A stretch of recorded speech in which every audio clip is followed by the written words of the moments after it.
All right, friends, so this is part 2.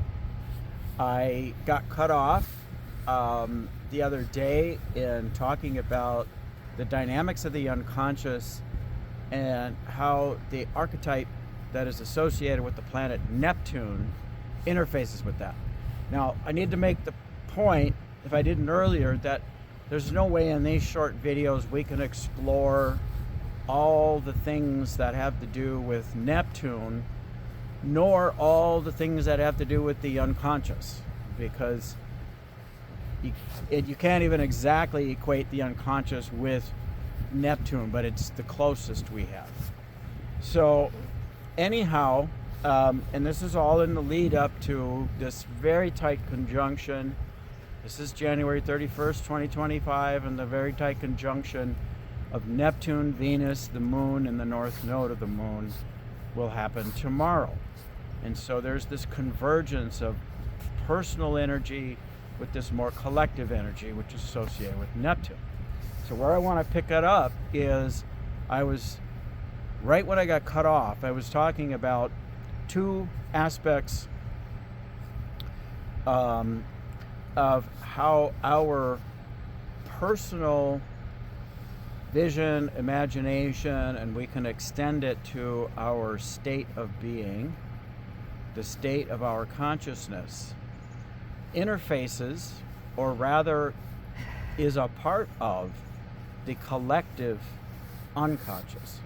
So I'm gonna draw my lemniscate in the snow again, although there's not much snow left because it was warm yesterday. And there's some construction going on next door, so hopefully the sound will all work really well. Camera angles and all that good stuff. So, Jeff, further out. You have to go a little bit west. All right, so we're going to have patches missing in this. Yeah. And once again, my intention is to draw an infinity symbol or a lemniscate, and it's probably not even close to being on the golden mean, but that's my intention. Okay, that's what I'm trying to do, is to do that. And we talked about that in part 1, what we envision and what actually happens. And both are really important, because if we don't hold the vision of the perfection, then it can't continue to refine. It's formless in this other state. So the more we hold that, without, obviously it's this balance. You can't beat yourself up for being perfect, but you also want to keep holding the ideal that you have in yourself. So if this is your personal state of being, your state of consciousness, and I'm going to call it, even though this is very broad, and oftentimes frequency tends to kind of compress the notion down, I'm going to call it frequency because it's a whole collection of things, and it isn't a single frequency like, red in the spectrum. It's much broader than that. But the frequency, the state we hold, which has to do with an emotional state, the vision that we hold, what we're projecting out into the world, and really literally what our heart and mind, what the brain is holding that's putting out into the electromagnetic, it's all of that. And ultimately, we see that as the vibration within the soul. Okay? So the personal belief system, and I talked a little bit about how it becomes a belief that that all people are created equal, for example. And if we hold that belief, then that's what we're projecting out into the collective, that all people are created equal, and that all people come from the Creator and are therefore part of universal love and universal compassion. Those are two things we associate with Neptune, with the higher vibration of Neptune, with the collective soul of Neptune. So anytime that we are holding that vibration and frequency, our aspect of soul is a fragment or part of the collective soul. It's a part of it. It's like, another a metaphor that came to me is, if you've seen granite where the crystals are really big, it's like, well, that big crystal is part of the granite, part that holds it together, but it's the full bulk of the granite that holds the crystal. So they're one, they're individual, and they're one. So this is something that I heard a scientist once say, that all models are wrong, but many are useful.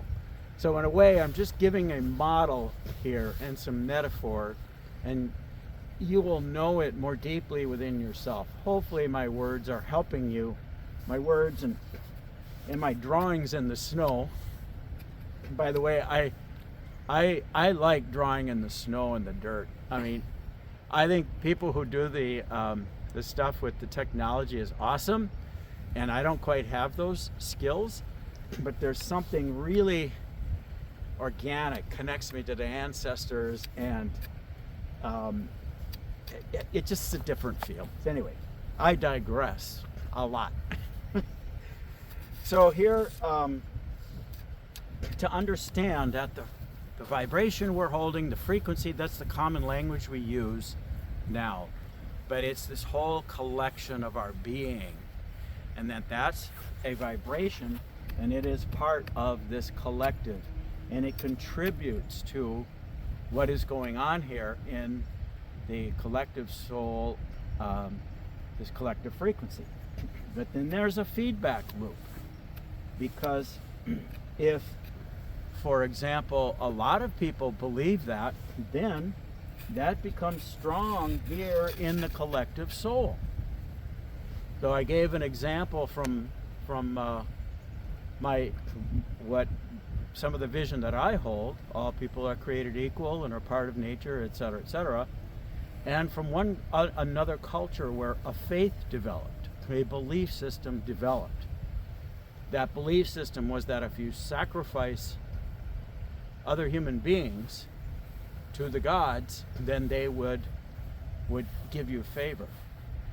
And there's been versions of that for thousands and thousands of years.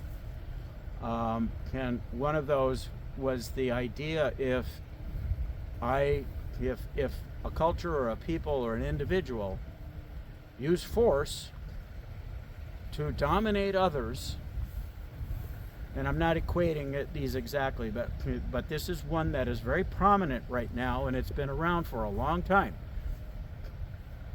Using force to dominate others, then there's security, stability, safety, and the one person that has done that dominating has won.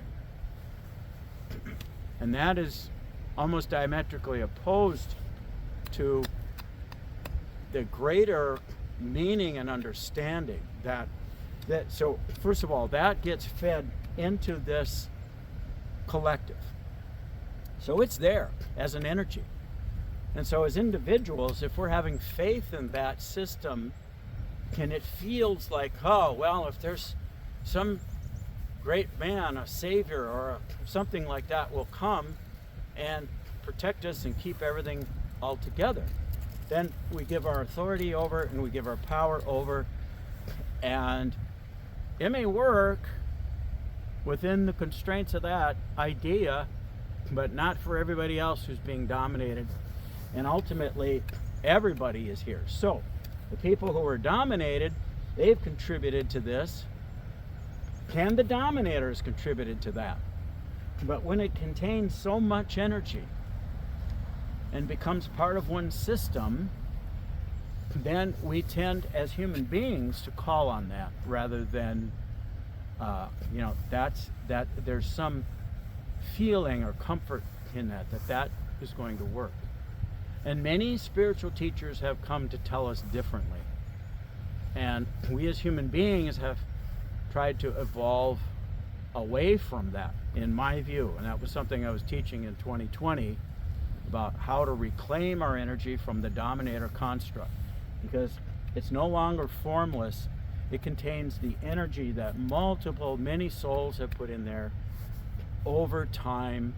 Even though this exists beyond time, it becomes a part of it. So how would you, as an individual, your contribution to the collective soul is very important. And this is where the idea of our own personal healing and evolvement, I'm going to kneel down because this is hard, our own personal healing or wholeness. You know, if in our lifetime we experienced an event that has caused trauma, in other words,